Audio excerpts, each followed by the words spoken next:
The date is May the 3rd, 2000. The survivor is Mr. Paul Zucker, spelled originally Cukeier. The interviewer is Ruth Schiller in the city of Philadelphia, Pennsylvania, the country USA, and it's in the language of English. The date is May the 3rd, 2000. We are speaking with Mr. Paul Zucker, originally spelled Cukeier. I am the interviewer, Ruth Schiller, in the city of Philadelphia, Pennsylvania, and the country is USA, and it is in English. What is your name? My name is Paul Zucker. And will you spell that as you spell it now? Z-U-C-K-E-R, Paul. And what was your name at birth? Pavel Zucker. Would you spell that, please? C-U-K-I-E-R. Right? Spell your first name? Pavel, P-A-W-L. At birth? Birth, yeah. Okay. What is your birth date? How old are you now? Do we have to talk about it? I was born in October 4th, 1924. Okay. And Lodz, Poland. Okay. And would you spell that, please? L-O-D-Z, Poland. Think back to your childhood and describe your earliest memories, what you can remember at the earliest time. The earliest memory that I could remember is really my starting school. When I started going to school, that's my earliest memory of my pre-war years. And I could not remember much before that. I started school when I was 6 years old, and then went to school for 7 years. And then in 1939 the war broke out. And what was the school like? Oh, in Poland, before the war, we went to segregated school. Jewish kids went to school that was always Jewish kids only. Why was that? They don't want to have nothing to do with us. Is that the answer? And so it was. And then after Were that... you aware of that at the time? Oh, yeah. We are aware of that. And after that, after the seventh year of school... Well, let's just talk about your early memories first. Do you remember any of your teachers? I remember a couple of my teachers. Even today, I remember the principal's name. His name was Levin. He was like a little bit bent. We used to call him the hunchback. I don't know why. What did that mean? Hunchback. Oh, the hunchback. Yeah. Okay. Yeah. That's the only one I could remember him. I remember we was another very nice time in school, you know. And the school was never a problem. I was really looking forward going to school when I was young. What was the language that was spoken in your school? Polish. Never Yiddish or? No. That kind of school was government sponsored, you know. So it was only spoken Polish. A lot of Jewish kids went to special school, what they call Heder. Yes. And so they learn how to speak Jewish. But that kind of school we went was a public school, but they was only taught Polish, and wasn't anything Jewish involved in it. They would try to brainwash us, you know, to be good Polacks, and they wanted us to be separate, but they always talk about Polish heroes and Polish holidays, you know. We had to take our Polish holidays off, That's the way it What was. happened when the Jewish holidays came along? The Jewish holidays, we took off in Yom Kippur, Rosh Hashanah, and Passover. And they closed the school at Yeah. that time? But we went to school 6 days. We went to school Sunday. The Jewish kids, the Gentile kids went to their school Saturdays, you know. That was the only difference. We went to school 6 days a week. Did you feel any anti-Semitism toward the children that went to the Jewish schools? In the beginning, no, because we are very, very similar, our family. We lived in a Polish neighborhood, you know. And when I was growing up, I didn't feel it much till the war broke out. And then I all of a sudden realized that all my Polish friends turned against me, you know. But till then, I felt myself being like a Polish child, you know. Do you remember any of those Polish friends that you had from school? Or they weren't going to your school, No. but My Polish friend was after school because wasn't any schoolmates Polish, you know.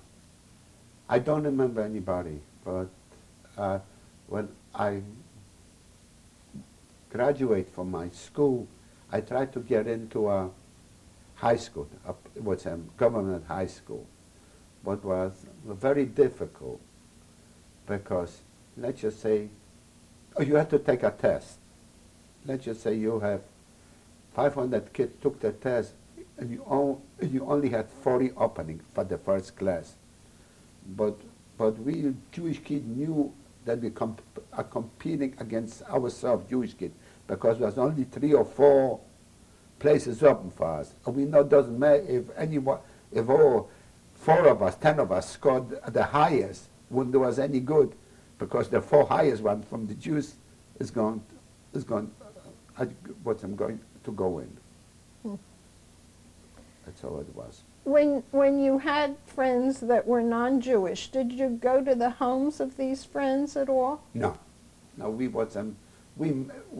mingle outside play, but we never went to the house. I never remember being in a Polish Gentile home when I was a little kid. And then when the war broke out, I was just 14 years old. I all of a sudden realized that I was Jew when they start calling me names. My best friends, you know. Call me Jew, Jew, Jew. What was your feeling having these same people? I was with some shock, you know, because I really totally thought that my Polish friends were my friends. And then when they started acting the way they did, I was totally shocked. Everybody turned against us completely. Do you remember the neighborhood where you grew up? Oh yes, I do. The neighborhood was a very nice neighborhood. We would live close to 2 parks. One was Park Poniatowski, and one was Kościuszki. And I remember we always play in the park on our vacation time. Once in a while we went away for vacation, but mostly of the time we stay in the city and watch them play in the park. I have fond memory from the neighborhoods. Do you remember the name of the street you lived on? Yeah, the name of the street that I live, ironically, was named after a Jew. It was named Zamenhof. He was the man who developed the language Esperanto, but they never went up back, and so I remember that other name very. Simon Hoffer, is that what you're saying? I don't know, Simon. Zamenhof. Zamenhof. Zamenhof. And when I went back, How did they ever name a street after a Jew in Poland? was amazing. Everybody was amazed years later, but the name is still out there. When I went, I'm sorry, I don't want to talk. Okay, that's Yeah. okay. What was the language you spoke out of school? The same Polish? Polish. Yes. In our house, we spoke Polish only. Do you remember any of the games you played as a child on the street? Oh, we play hide and seek. We play soccer. We was try to kick and go. And finally, for my bar mitzvah, I got a bicycle. That was a big deal because not too many kids have bicycles. So that was the thing that we mostly did. Let's talk about your parents. Can you describe your father? My father was a very, very nice man, but he was stern, you know. He kept discipline, you know. We just could knock the way our kids act today. And he was very nice and very proud of me because I was good in sports, you know. One time was a race, from high school race, and I won it, and I forget how proud my father was. And my father was a hard-working man. He didn't have much time for me. What did he do? He was a tailor. He was a mother, had a tailor shop. And he worked very hard. So mostly of my upbringing was through my mother, because she had that time. What was the language that your father spoke? Polish. We always In spoke the Polish. house you spoke Yeah. Polish? When my mother and father didn't want us to understand something, they spoke to Jewish to each other. But otherwise, we always spoke Polish. What was your father's name? Isaac. Isaac. His name was Isaac. Did he attend synagogue? He was not what you would call religious. We went to high holidays, special kind of holiday. We went to synagogue, but I mean we were not that like people going every morning or every Shabbos, you know. We did not do it. I never felt comfortable in a synagogue. I don't know why. Even today, the only time I really get depressed when I go to a synagogue. I don't know, maybe brings back memory something. But every time I go to a synagogue for some kind of affair, I just want to, after 2 minutes, get out. I just feel like being enclosed. I don't know why. Is that since the war you felt that way, or Since did the you? war. Since the war. Since the war, I go to a synagogue, I just feel trapped like. Was there any celebration of the holidays, the Jewish holidays, in your home? Oh, yeah. Can you describe that? Oh, we would celebrate Yom Kippur, Rosh Hashanah, or we kept Passover. But this is the basic 3 holidays that I could remember. Hanukkah? I don't remember Hanukkah. The only thing I liked about Passover is, you say, here we don't understand. We buy stuff every time. There we used to get clothes for holidays. Also, Passover was the time to get shoes and outfits, you know. So that was a good memory. I also remember Passover. What about Friday night? Was there a Shabbat dinner? I don't remember. If it was, I don't remember really. Could have been, but my memory doesn't go that far back to remember that. If you had to say one thing special that you learned from your father, what might that be? Special for my father. Love for his kids. A devotion, love for his kids. And I think I heard from my father. My father, you see, lay down and together you find out who is really love you or good on, who is going to sacrifice things for you. Was very easy to be a good father, good mother, when everything went smooth. Can you give an example of what you're talking about? Well, let's just say, when we went in the ghetto, we used to get a ration, you know, every 10 days, something like, I don't know exactly. And the ration was enough for 5 days. Ration, yes. A ration, food ration. A lot of people ate food for 4 or 5 days, and then they had to wait another 5 days. And then they used to fight, you know, mothers and daughters and kids, and was fight over other food. In our family, we never had that. When my father got a special ration, he always brought home. My sister was like an angel. She was working. You don't find people like her. She was working in a place that they divide food, and they give it to us. She was getting special ration for working there. She always brought the food home, and before the ghetto got sealed tight, she always sacrificed her life, you know, sneaking out of the ghetto, getting food for us.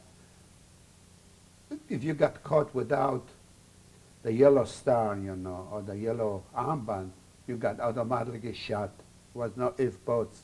And she did it time and time again, sacrificing her life for us, for our food. And my father did the same thing when he got special rations. So that shows you the love, because you could see some awful things going on. Because hunger, you know, it's very easy saying, I'm starving here. But people don't know what that means, starving. So then you see the true colors that people have when the diet is there, and you watch them have to behave. Let's say a few words about your mother now. What was her name? My mother's name was Tanya Rosenman. Rosenman. Yeah. Where did she come from, your mother? She came from Ukrainian. She was born in a little place next to Kiev. They call Berdychev. Oh, she met my father. I don't know how she wound up in Lodz, Poland, but she met my father when my father was in the army in 1920. It was during the Polish-Russian War. She met my father, and they married. And my mother was a wonderful person. I was her favorite.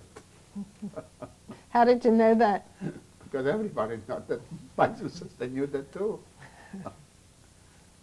I was her favorite. Were you younger than your sister? Yeah. How much of a difference was there in A age? year and a half. But my sister was very self-sufficient. She was always like a... During the war, they always worry about me. Because how they say Jewish Lamazo, you know. I was. and she could get out of the ghetto. She always got the better job. First of all, she did not look Jewish. She looked like a typical Polish, blue eyes, you know. She spoke perfect Polish, you know. What color hair? She is like brownish, but nothing about her was Jewish, you know. And when they worry about what's going to happen, when we ever get separated, they always worry about me, because I won't be able to take care of herself. They never thought that she will have any kind of problem, because she could do anything, you know. She was like a perfect daughter, perfect, everything perfect about her. And she was. Did your mother go to synagogue at all? No. I don't remember my mother. Describe some of the foods that your mother cooked in the house. Well, we had a Jewish... we are not kosher, but we ate Jewish food. I remember we had every week chicken soup and stuff that goes with that chopped liver, you know, all them Jewish foods. But we are what you call never kosher. We ate Polish stuff like we ate ham, kielbasa, you know, all the junk. So we are never strict kosher. What did you learn from your mother that you remember?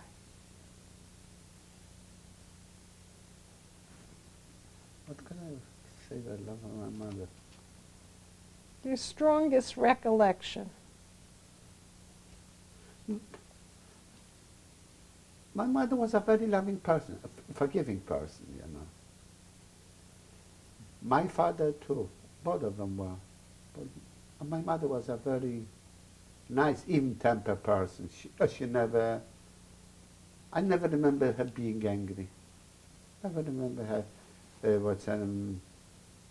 punishing me for anything. I never have any bad memories about my mama, about my mother. Mm-hmm. Did she do any work outside the house? I don't think so. I don't remember. I don't think so. If she did, it's past my recollection. I don't think so. She was a housewife. I don't think many women before the war did any kind of work outside the house because it was not enough work, you know. A lot of people unemployed, and they would wanted the men to be the bread was a winner. Now, lately happened that women. Would she go with your father to synagogue on high holidays? I think so. I think she went. I don't remember. I don't remember. I think so. But you see, in the old country, you didn't go to the synagogue like you go here, that you sit together, stay together.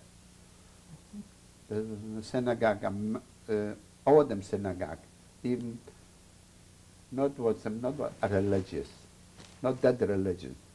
You was still men and women had to sit separate.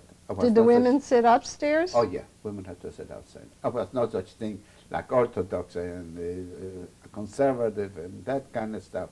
This is it. Your place belong there. What was your sister's name? Irka, Irene. Okay. And you were close as youngsters? Very close. Oh, we still are very close. Where was she born? Lodge.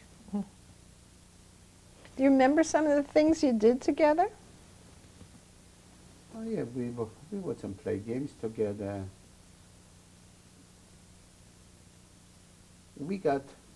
I think we got much closer after the war even. She's just a wonderful person. I describe the thing as she did, because it's not too many people. I don't think I would be able to do it. I tried at one time to walk out of the ghetto, and I was thought that I will die of fright. I thought everybody recognized me as being Jewish, you know, and everybody staring at me. And I just walked 2 blocks, and I was completely wet from sweat and I just had to go back. Had you removed your star? Yeah. One time she actually saved my life. I forgot what happened. I went out of the ghetto, and then somebody recognized me, and I was pointing me out, and I ran back to the house. When you say somebody your age or an Yeah. older person? Somebody my age, must have been some of my friends, you know. I don't know exactly how that happened. And I remember running back to the house and running upstairs. And then 2 German, they were not uniform policemen, but was a police, you know. Like a security? Plainclothes policemen ran after me, and they would ask if anybody just came into the building. And, and everybody said, no, but one kid said, yeah, that guy just, meaning me, he pointed out what I am.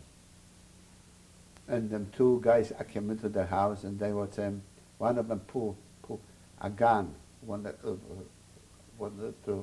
to shoot me. And my sister jumped in front of me and she was holding his gun crying. And I don't know how that happened. They just walked out. So whenever I talk about her, she was a special person. Do you remember any relatives with whom you were very close as a child? Oh yeah, you see, let me explain you. My father, Ola, my grandfather left Europe in 1902. And then he worked for a while here. He brought the older son. And then they worked and they brought the other son. Three of them were here and they were working and they wanted to bring everybody else. And then by 1914, they had papers for everybody else. Was 6 of them or 5 left yet. But the first war broke out. So they all had to stay behind. In 1919, after the First World War, my grandfather, the 2 older sons, sent papers for the rest of the family. To come to the United States? To the United States was my grandfather and 2 uncles and 3 aunts. And stepmother. But the papers were ready, and they all were ready to come to the United States in 1919, but the Polish government would not let my father out because he was at draft age. So they all came over here, and my father was left behind. Then when he was serving in the army, he met my mother. And then after he served his time in the Polish army, they sent them papers for him and his wife, but my mother didn't want to leave Poland. So that was the thing that all of that family wound up here, but he was the only one left. I don't know why I was talking about it. You just mentioned something about a stepmother. Oh, yeah. Well, your stepmother? No. Whose stepmother? His stepmother. His stepmother. Yeah. Okay, that's what Yeah. I wanted to understand. No. I don't know what my grandfather was married for the 2nd time. Oh, let me tell you about that. So my father has a lot of stepbrothers, stepsisters left in Poland. And they all were living there. So we have like a different family there too. And then I have my 2 uncles from my mother's side. One of them lived outside Lodz, and the other one lived in place Katowice. That was I didn't know that then, but that was close to Auschwitz. We'll stop now. Okay. Go back at that point.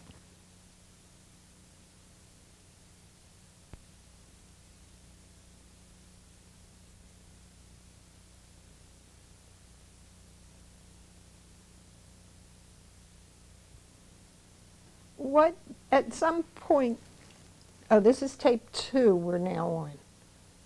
At some point you went into the ghetto. What was the name of the ghetto that you went into? They called it Lodz Ghetto. Well, I would live in the house, but we always knew a lodge. But we always knew, had the feeling, the rumors was going around that one day we all get shipped to the ghetto. The ghetto was a place to the poorest part of Lodz. Let's just say Lodz had around 300,000 Jews. So that place was majority, 99% Jewish people, poor people, and they lived there. And maybe it was around 40,000, 50,000 there.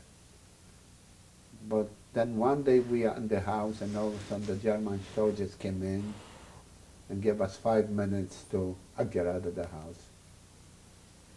And whatever we had, like a rucksack or a suitcase, that's the only thing you could take it with you. What you can carry, they give you a couple minutes. And then they walked us to the ghetto. And then Well, let's just Yeah. stay with that part Yeah. for a few minutes. Just, can you describe the feeling that you were going through when they came in and said you have 5 minutes to get out of it was here? awful feeling, and was scary. And what I'm seeing, then our neighbors, Polish neighbors, calling names, spitting on us, Was a very, These were neighbors with whom you were friendly? yeah. There were neighbors that I lived all my life. I was born there in that house, How old were you at this time? What year was that? 14. Mhm. I was 14 years old. And did you fully understand what was going on? No, it's very hard to understand in the beginning where you're going, how you're going, and then they marched us to the other part of Lodge where the ghetto was. How far was that from where you were living before? It was around 20, 25 blocks. And we arrived there. And What did you take with you when you had 5 minutes to pack? I only had a little rucksack, what do you call it? And what did you put in it? I got just some kind of spare clothing and stuff like that. Anything that was personal Yeah, to you? yeah. What? I don't remember what, because you could not carry much. I think it was mostly clothes, some spare clothing, shoes and stuff like that. A lot of people did, they would suspected something like that happened. So they would, if they have any friends, relatives there living there, so they moved some of the stuff. We didn't do anything like it, because first of all, let me explain it. My father was a tailor, and he was specialized in army stuff. So all of them big shots, German big shots, were coming to our house, the high-ranking officers, and they all gave him papers stamped that he is safe, If anything happens, he's going to be spared, And we always thought that, because he worked for the German army, and them paper stamps that, we safe, we full of stuff, because the minute the order came in, everybody moving, when we showed the soldier the paper, they would throw on the floor. They told wipe it, because there was nothing to it. So we got full out of stuff. We got cut short-handed. Some people helped themselves moving up beforehand, but my father believed that because he was a good tailor, he was special in army stuff, and all of them high-ranking officers were coming, giving him all of them junky papers that didn't mean anything. So that was cut us. The home you were moving from, did your parents own that home, or No, it was apartment. it was an apartment? house. In Poland, not too many people, only outskirts of of little homes. But in the main city was mostly apartment houses, You lived in an apartment. We lived in the apartment all our life there. Were people crying at this point? Oh, people were crying, screaming, especially. Your family? No, my family no, but was some people.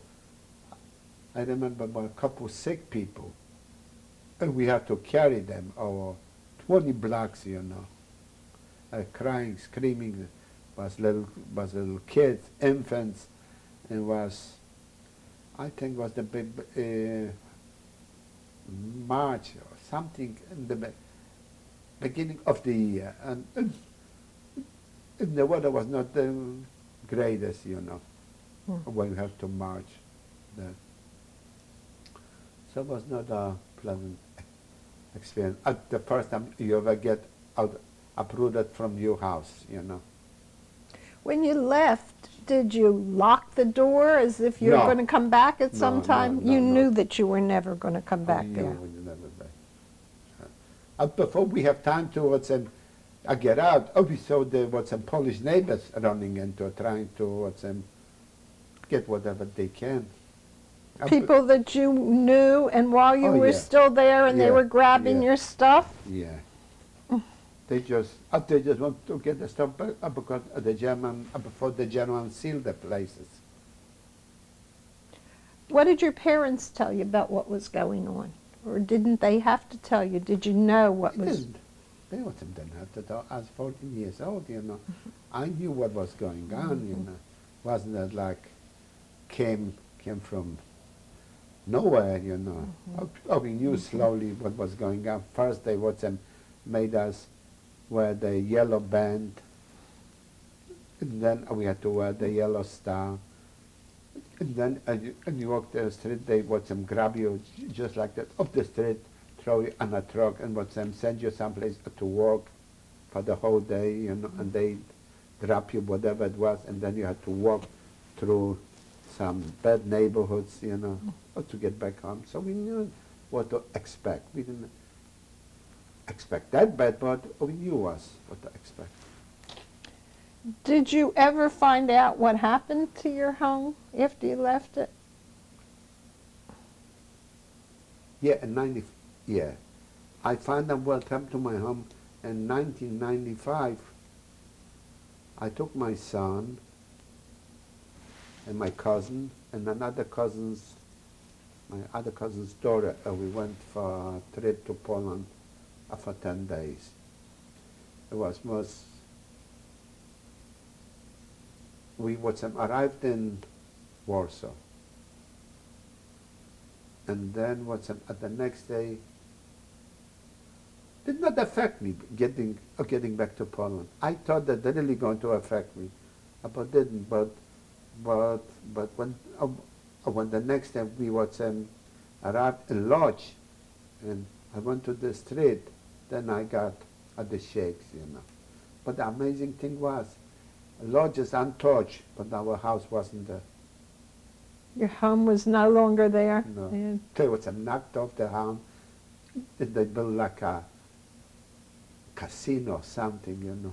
It's amazing. I was so shocked, you know, because I have always dreams about the house. And I think did me much good, seeing that it's nothing left behind, you know. It's the end of it. I felt much better after that. But this was the first time I ever saw back the place, Lodz. Describe the ghetto. Oh, the ghetto. Let's just say they would put us, I don't know, about 20, 25 blocks. All of them just from Lodz, and all of them just from them little städte around the larger ghetto. And in the beginning was ghetto, but if you want to take chance, you could sneak out, you know. If you got caught, you got shot. My sister used to almost every day get us food. But then one Where day... did she get the food? We would somehow... She could buy food. Or she pretend being Polish, you know. And You took money with you? Yeah. And then one day they would put barbed wires around it. And put like tower guards every 50 yards. And in the middle of the ghetto, they was one street that put barbed wires on this side, and they let a trolley go through it. You know, the Polish people could go pass by at the ghetto, you know. But the trolley was sealed, and nobody could go in and out, you know. Could they look out? Could they see you? Yeah, they could see it. And they built two wooden bridges for us. We can go from one side of the city to the other, because as the ghetto was around here, and then was an opening for the train. And then they put wooden bridges, 2 wooden bridges, so the people from this side of the city could go on this side. So that was the only thing. How big was this ghetto? The ghetto was around 30 blocks or something like that, but was very congested. We would live for 4.5 years in 1 room, 2 beds. I had to sleep with my father. She had to sleep with her mother. We didn't get after a while, got so cold that everybody started looking for wood. What's any wood, you know, like trees or what do you call, anything wooden. After half a year, you couldn't find any piece of wood in the ghetto. Everything was bare because everybody burned everything out that was to keep towards and keep warm. And So what did you do? If you didn't, if just wore lots of your clothing. Well, we never never took the clothes off. We hardly bathed. After a while, I don't know. You want to talk about it? Yeah. We have bed bugs, you know, and lice. You could put your hand underneath your armpit and you could come up with a handful of lice. And I don't know if you have here, we have bed bugs like red things. During the night, I used to wake up and I used to have them in my ears and my eyes, you know, because hygiene wasn't a big deal there. We didn't have any hygiene.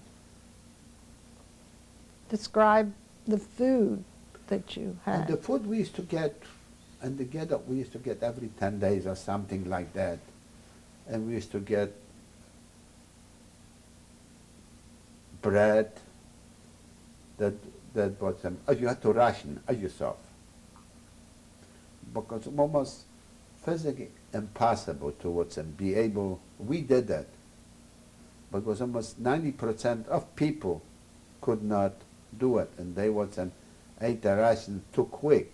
Let's just say it was for 10 days, so they wind up in 6 days. And then the 4 days, they just have starvation. Wait for the next thing. Always the rumors were going around in the ghetto, what's going to be the next ration, how much, you know. Did the Germans come with the food to the ghetto, or did you go out? No. Let me tell you. It was ghetto, right? And in the what do you call a market? All right, an open market was right out in the beginning of the ghetto. At the Polish Within the ghetto itself. within the ghetto, there was a gate. So the Polish drivers came in horse and buggy, brought the food in the market, and the Jewish drivers took over for them, and they drove the stuff to the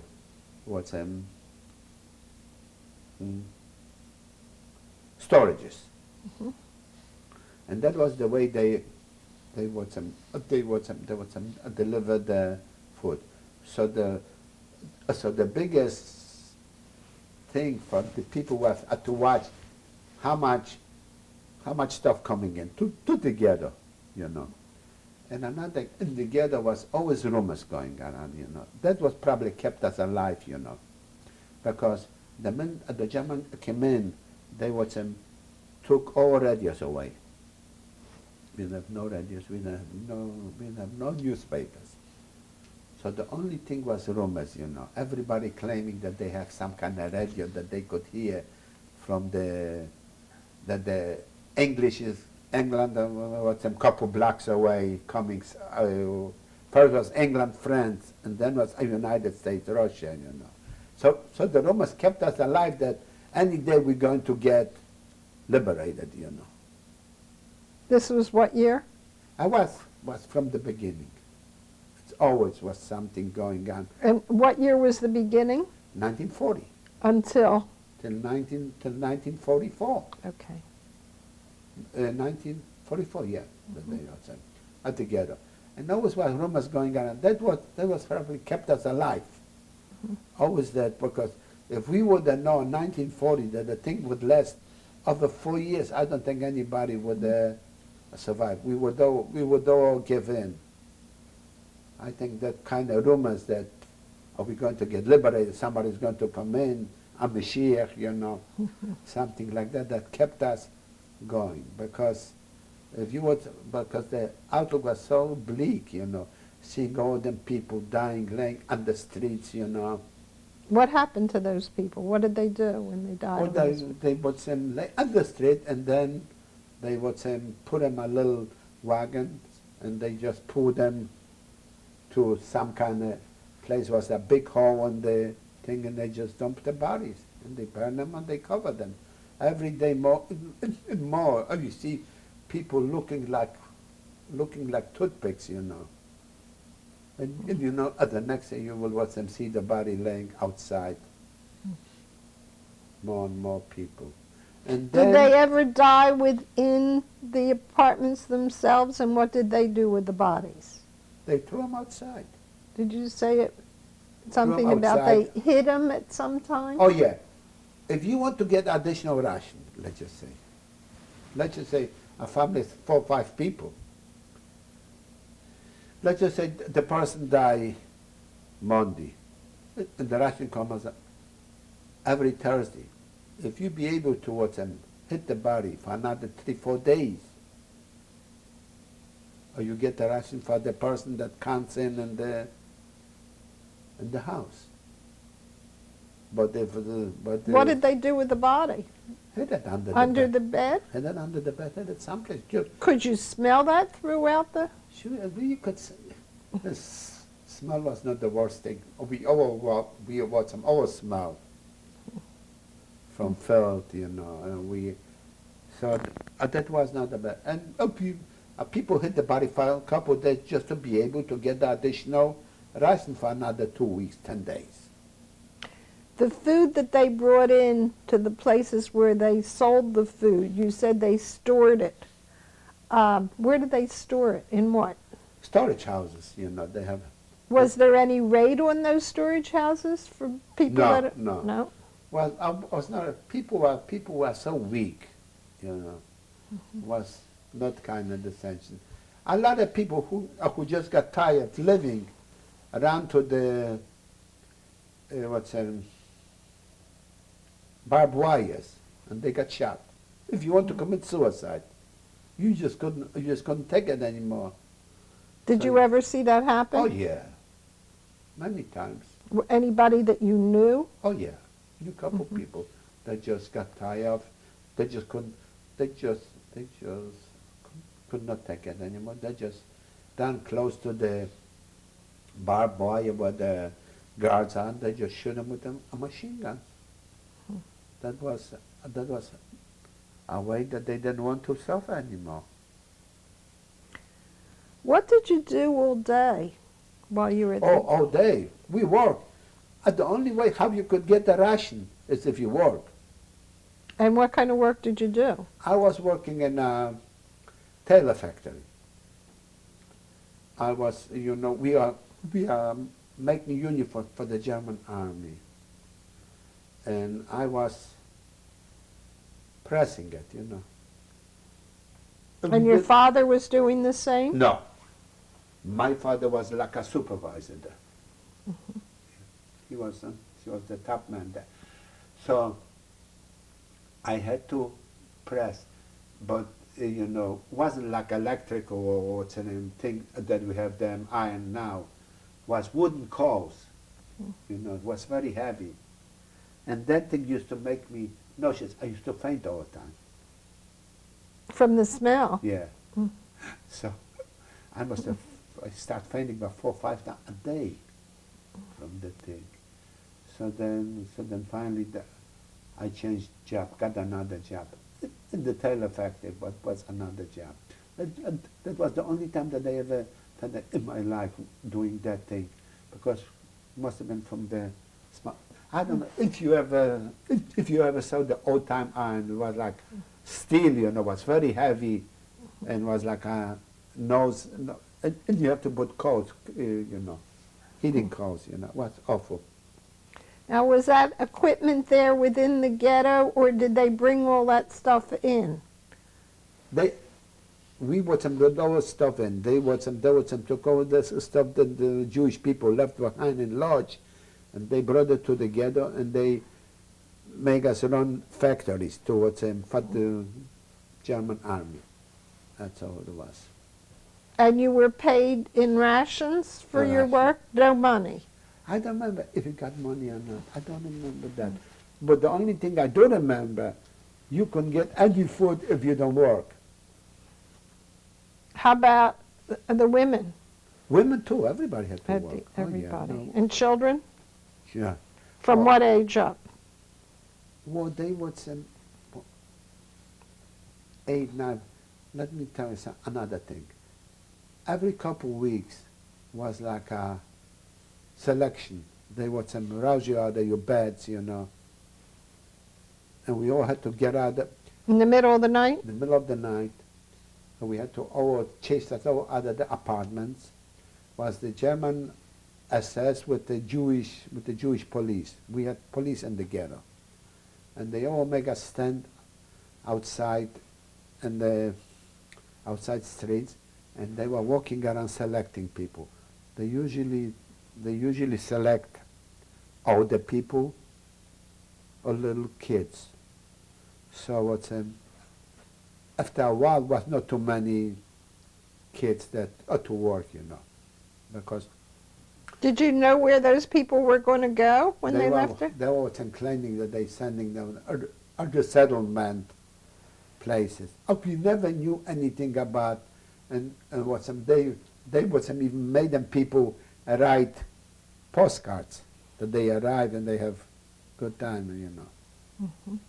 So we. From where did they? Let's just say they would some said that they were in a place Częstochowa, you know, not too far from. There was some spread rumor at the German to somebody that there was a place in Częstochowa that the people work and was having a good time. They have great food, but we never knew until 1944 till we arrived in Auschwitz what was going on. Mm-hmm. We always believed that the people were sent away to work someplace, to other settlements. But what about the children? What did you think happened to the children? We never want to think things like that, really. One time, we started wondering about when one time they were throwing kids out at the second, third floor windows, you know, in the truck. So we started wondering. But otherwise, Jewish people have the thing that they believe in Mashiach, you know.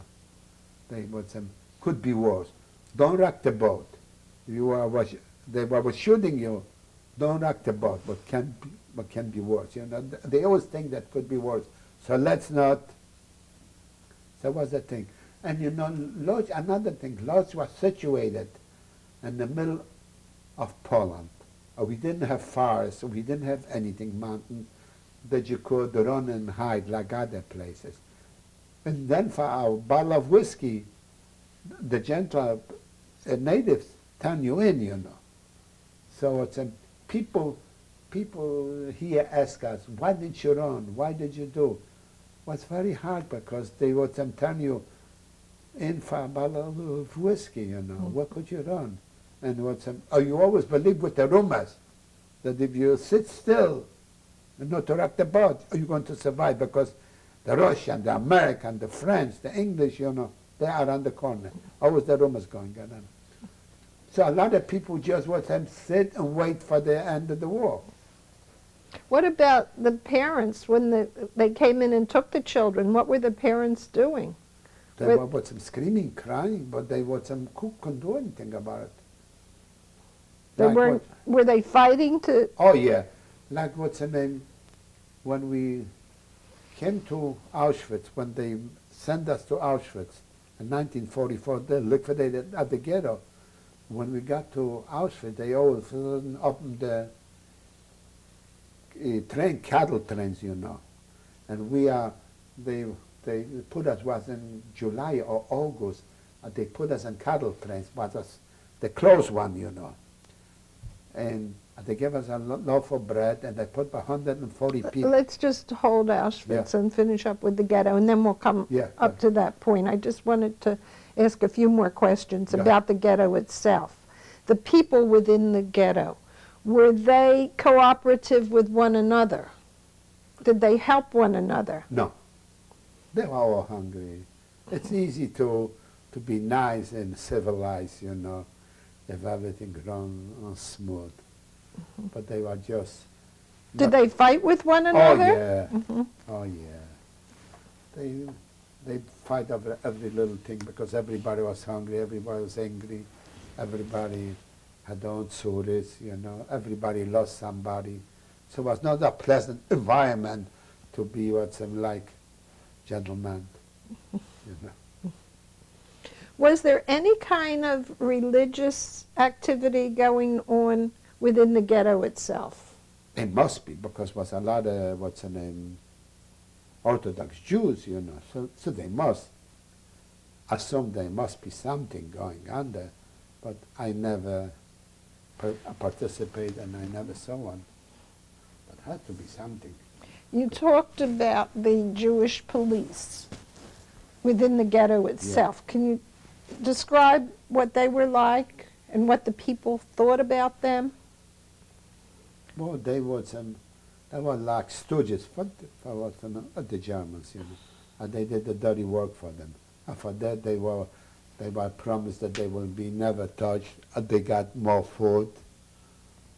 And did this anger the people? Oh, yeah. Anger the people. Sure, because anger the people, and a lot of people wanted towards them, get and be one.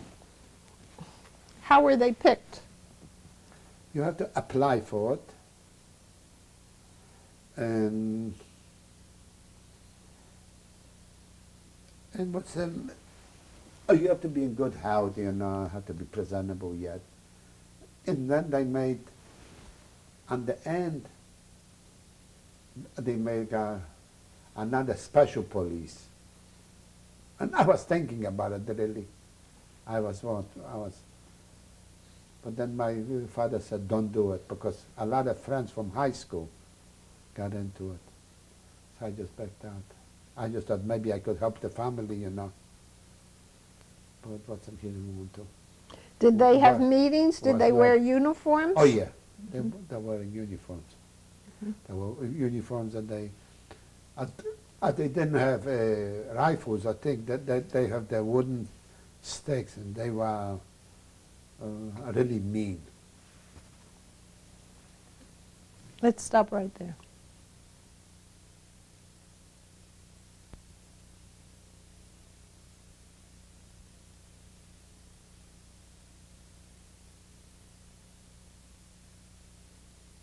Really. We were still talking about the ghetto and Lodge. Do you remember any specific incidents which happened in the ghetto that you could share with us? The most thing that stuck out in my mind was in one time when we were all roused out of our beds, and we all had to get out on the some street and stay. But the selection, one of my best friend was taken away. And that was the most thing that always stuck in my mind, seeing him looking back and waving. And I just had the feeling that this is the last time I'm going to ever see him. That was the truth. Could you see any basis for the selection? How they picked him and didn't pick you? I don't know. And later on, I saw how, because they were picking the, and the ghetto was not that glaring that you can form a pattern, you know.